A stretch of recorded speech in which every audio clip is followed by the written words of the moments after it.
Hello, my friends. It's William by candlelight this evening. I had students today. I had to drive almost to Happy Valley, which is a long way from where I live. And I suppose it is a happy valley if you don't have to drive through horrible traffic to get there. I don't know if it would remain happy if, God forbid, we were ever to have a civil war in the U.S., because civil wars are just horrible. There are no winners in civil wars. They're just horrible. And anybody from outside who tries to interfere in a civil war is absolutely crazy. And that is the conclusion that most of the Allies after World War I decided with relation to Russia. But there were troops from various countries here and there at various times for shorter or longer periods. British, certainly German, Czech. Some of them were prisoners of war. There were Chinese. I believe Lenin had a Chinese bodyguard. And yeah, so it was absolute chaos. And that's the main thing to remember, I think, about civil wars in general and about the Russian Civil War in particular, that they are completely chaotic. And yeah, so I have, before we even get started on this topic, I have 3 books to recommend to you. So 3 books about various aspects of the Russian Civil War. One, the most famous, is Dr. Zhivago by Boris Pasternak. And I remember reading it before I could even read Russian and thinking I had no idea that it was so chaotic. Thinking that there was the Red Army and there were the Tsarist forces, and that was about it. But there are all kinds of different colors. There's black, there's green. I can't even tell you what they all were. There are some like the groups like the Socialist Revolutionaries, and all kinds of groups involved, and that was what was most brought home to me reading Dr. Zhivago, and of course it's a book that I highly recommend. So the next work is The White Guard by Mikhail Bulgakov, and The White Guard takes place in Kiev, and it is, again, this horrible mishmash, chaotic mishmash between Cossacks, Ukrainian nationalists, specifically Ukrainian peasant nationalists, ardent monarchists from Russia, Cossacks, as I said, of various kinds, Germans, and in fact, and also the Red Army. So when the novel begins in 1918, the Red Army is waiting outside of Kiev, or the Russian name Kiev, and they're sort of waiting to see what's going to happen between the Ukrainian nationalists and the White Guard, the Russian monarchist troops, and the Cossacks, and the Germans, they're fighting street to street. It's street fighting. And our main character is a young man who's only about 17 or 18 himself. And it is a largely autobiographical work by Bulgakov. And he was the young man here. He was from a Russian family that nonetheless had lived in Kiev, as they would have called it, and had their house there. And the whole family, the older brother and the sister, they all converge on the family home in Kiev. And the older brother, who's a doctor, and the younger brother have to decide what they're going to do, who they're going to fight for. Are they going to fight? And the sister is married to a man who's he has a German or rather a Baltic German surname, and he's fighting with the Cossacks, with one of the Cossack hosts, but he's also got strong connections in Germany and with the German troops, and he comes and tells his wife the Germans are pulling out tonight, and it's going to be a slaughter after they leave. The Red Army is just waiting to swoop in, and I'm leaving, and I can't take you on this train, so goodbye. So yeah, there's chaos that then ensues. And the final book that I recommend, although I'm sure there are other good ones, is by another Mikhail Sholokhov, who was himself a Cossack, I believe, and he wrote the famous novel "And Quiet Flows the Dawn." And it has there was a sequel to the novel that I haven't read, but "And Quiet Flows the Dawn" begins with the First World War, and then it goes into the Civil War, and it is just horrific. And like with Dr. Zhivago and like with the White Guard, there are multiple sides, not just two sides, and people are constantly changing sides. And the hero of "And Quiet Flows the Dawn" himself will go from one side to another, based upon what is expedient, what's practical, changes in his political views. And so this is the situation. And the Civil War was, as we've already talked about, pretty much over at this point. But, it'd been decided in favor of the Bolsheviks, who were now going to start and establish the Soviet Union. But Dmitri, in his little intelligence gathering group within the so-called Russian Assembly, is now going to inform us about what information is coming in from Russia. So let's dive into that. Before we do that, I have to say that this is such interesting information, but I'm truly frustrated because it's just not easy to read. Because when he's excited about something, as I've mentioned before, the text just becomes, his handwriting and his grammar and his spelling and everything just becomes more and more difficult to read. And so there are so many illegible words in one paragraph in this that it's just a muddle, and I'm going to do my best, but I have to, in advance, I have to admit to a level of failure that is extremely frustrating. So bear with me on that, and then things get better. All right. The general mood of the Red Army is difficult to describe because the information is extremely contradictory. According to the information, some regiments are so unfaithful that rifles aren't handed out, but are kept under blank, consisting of blank or Chinese. But other information says that the mood of the army is blank and it will follow blank. And I just can't be sure with this, but I think that he's saying other information says that the army is prepared to follow the wherever the government takes them. But then he says, quoting him, going back to that, among the officers and generals, apparently there is serious work, blank, I suppose he means being done, for a revolution. There is finally optimistic information purporting that a revolution is being prepared for the spring, but we've heard those rumors before.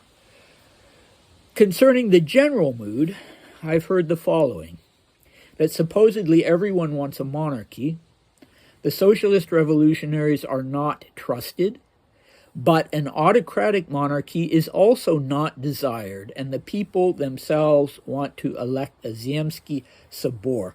The Red program is deeply distrusted by everyone, both city dwellers and villagers. they don't believe either the whites or the reds, and apparently will trust only the Tsar. And it's significant that he uses that word Tsar, but we'll come back to that. Okay, so this idea of the regiments being untrustworthy and not, in fact, being entrusted with rifles, I guess, until, they actually need them, then they will be handed out.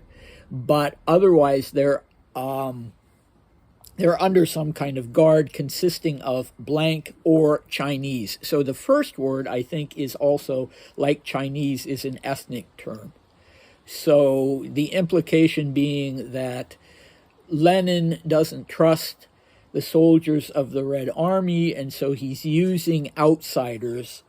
He really did have a Chinese bodyguard in Petrograd, but he's using outsiders from two different, probably Asian nationalities, to keep guard over the weapons that the soldiers will be given only if only if they're being attacked or if they have to attack someone. Okay, when he says that the information is extremely contradictory, he is absolutely right. So this is where the chaos comes in. And ever since he started talking to people and listening to rumors coming out of Russia immediately after the revolution, when he was in Persia, it was always this way. It was always contradictory. He'd hear one thing from one person and another thing from another person, and the same with newspaper reports all along since he first arrived in London, and then in Paris he's been very, very disciplined in relaying the different stories that are coming in and pasting newspaper clippings in his diaries. But, he can't make heads or tails of it for the very good reason that nobody else can. Everything is in flux.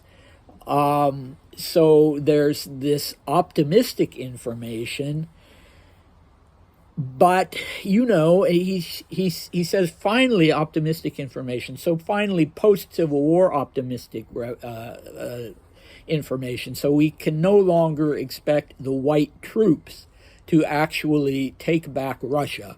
But nonetheless, now there's this idea, there's this last hope that within the Red Army itself, there's enough unhappiness that a revolution is in the works, that the army itself is going to revolt, that we're not going to be saved by the white Russian army under Wrangel and the others, but rather we're going to be saved by a revolution coming from within the Red Army. And the Red Army did indeed have generals and officers. So initially, a lot of generals and officers at the time of the original revolt and the original revolution, a lot of officers were killed. And the idea was that the men would choose their own officers by voting for them democratically. Well, you can imagine how that worked out.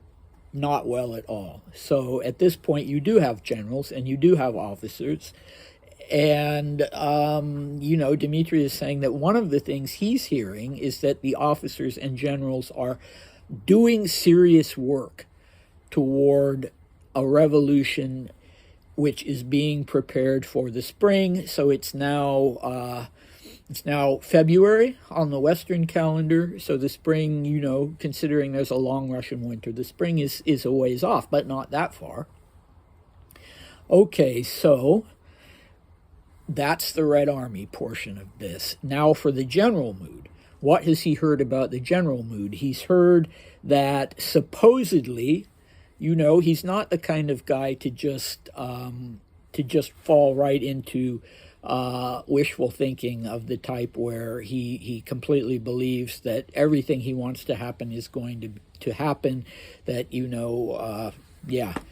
he's not like the Dowager Empress, who refuses to believe that her son and daughter-in-law and grandchildren have perished at the hands of the Bolsheviks, and she just can't be moved on that.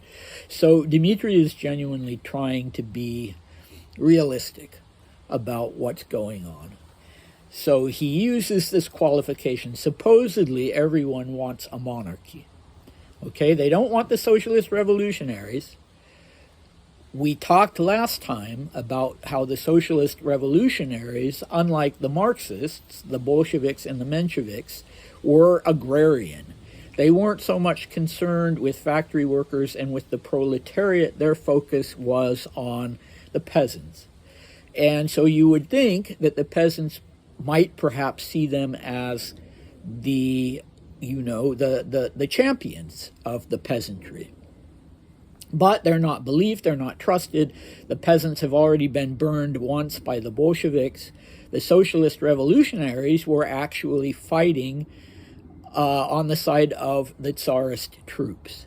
So when you talk about white troops, clearly that's not any kind of ethnic or race-based thing. The red troops are, as we all know, the Soviets, the Bolsheviks. The white troops are more of a mixture. You can't use the word white troops synonymously with Tsarist troops. You can and you can't. That's the general direction, but not entirely. So amongst the umbrella of the white troops, you had Cossacks who wanted to establish their own Cossack governments and states. You had socialist revolutionaries. You had people who wanted a federal democratic republic, and you had dyed-in-the-wool monarchists, and you had people who wanted the autocracy back, and you had people who wanted a constitutional monarchy. So Dmitry is saying that the people themselves, the narod, the folk, the people himself, based on the information that he and his little group is getting, they want, he himself and his little group, the information that they're getting, sorry, I actually teach English, believe it or not, is that the people in general, they don't want the socialist revolutionaries, they don't want the autocracy, they don't want another autocratic ruler. What they want is monarchy. So presumably constitutional monarchy, what they want is to have a Zemsky Sobor. So if any of you have been watching my the Romanov Dynasty of Russia series, YouTube series, you will know that the first ever Romanov, Mikhail I, and as it turned out, Mikhail the Only, came to the throne in Russia in 1613 on the basis of an election. He did not belong to the previous dynasty, the Rurik dynasty. The last Rurik had been Ivan the Terrible. And after 30 years of struggling to figure out who's going to lead Russia, the various classes of society, the nobility, the peasantry, the merchant classes, the church, they all came together and had this gathering of the land, a Zemsky Sobor. And they actually elected a Tsar, who was a 16-year-old boy. And he had the title Tsar. And Dmitry is using the word Tsar. And if you read his diaries from the time he's 14 years old up until he's an adult, and in the adult diaries, he is never referring to the head of the Romanov dynasty as Tsar. He uses the word Gasudar. Tsar is something that goes back to pre-imperial Russia. It goes back to the time when Russia was in the 17th century and up until 1725 actually not an empire, and the ruler was not an emperor, and he was called the Tsar. He was also called the sovereign, Gasudar, but he was the little father Tsar. So Dmitry is saying, look, the Russian people no longer have faith in either the Reds or the Whites. The only person they will trust is the Tsar, a Tsar. There are no articles in Russian. So you could say the only person he says apparently will trust only, and then as a translator I have to decide, should it be apparently will trust only a Tsar or apparently will trust only the Tsar? And I chose the because it's on the level of being an almost mythical figure. And yeah, he's still seeing himself as sort of stepping in and inhabiting that role. But anyway, it's such a fascinating time period, both within Russia itself, which unfortunately I know too little about, and within the Russian emigration. And Dmitri and these other men, both the Trepov group and his own little information bureau, as he calls it, they are groping in the dark, trying to figure out what's going on. And so many people in Russia as well are groping in the dark, although by 1921, the Soviet power was well enough established that the next step was start, and they'd already started, trying to make trade agreements with other European states and to be recognized diplomatically by other European states. All right, so next time we're going to dive into another very interesting topic, which is how Dmitri and his little group of generals believe that they are going to be able to implement some of their plans, both for gathering more information and for sort of maybe trying as best they can to tip things in the direction of a counter-revolution in Russia. And, Dmitri talked in the previous diary entry about, or not diary entry, but diary section, about his belief that he shares with his friends in this little group, that the way forward really is through religion. That's been one of his ideas from the beginning. But again, I don't know if he quite realizes the atrocities that are committed in a civil war by everyone involved. Even if we just narrow it down to the whites and the reds, both sides are committing horrific atrocities. Both sides are going in some instances, and slaughtering people in villages. And, it's naive to think that that's not happening. And it would be horrible to have the Orthodox Church associated with atrocities. Absolutely horrible, and it's horrible now. And, he wasn't taking that into account.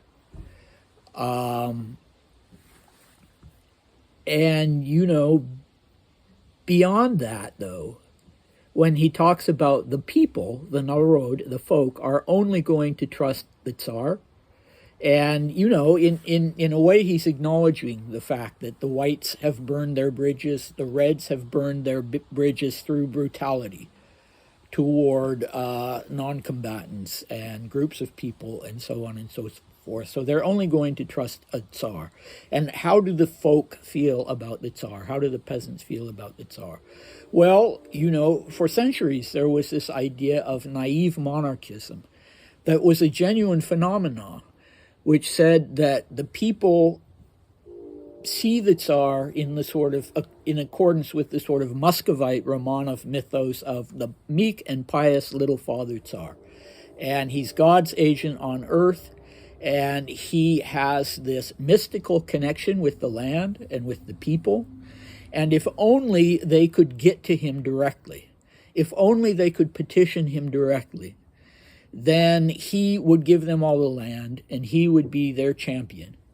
But these nobles who, are westernized and who are greedy, they are standing between the peasants and the Tsar. They're deceiving the Tsar, and they're making sure that the the faithfulness and love and that the peasants have and their deep reverence for him is not getting through to him. So, did Dmitri know anything about naive monarchism? And that is the word that's used in scholarly circles. Was he counting on naive monarchism? Was he counting on this this deep-seated mystical belief of the common folk, the narod, the peasantry, to trust a Tsar who will make any gesture toward them? And Nicholas II, even though he saw himself within that paradigm of the little father Tsar and the faithful Russian narod, and he saw that the intellectuals and the aristocrats as being too westernized and too and deceiving him and so on and so forth, and that came into the whole Rasputin thing very strongly. But he was completely naive in believing that, because the peasants had seen, the hardships that they had had to suffer under Nicholas II, and gradually they'd grown more and more cynical about their little father Tsar. Although some of that certainly survived. I shouldn't go too far into that, because I can't unravel that. There are scholars who, to a certain extent, have succeeded in unraveling that. What's of interest to me, of course, is how conscious it was in Dmitri's case. How conscious it was, this idea that the people could be brought back, or rather could be torn away from the Bolsheviks by the Orthodox faith and by this mystical conception of the intrinsic link between the little father Tsar and the narod, the folk. Yeah, so that's a lot. Maybe we'll find out more about his thoughts on that. I hope so. I've probably forgotten about half of what's coming up. But anyway, sorry I was so long-winded, but it's very important. All right, so I hope to see you next time. Bye.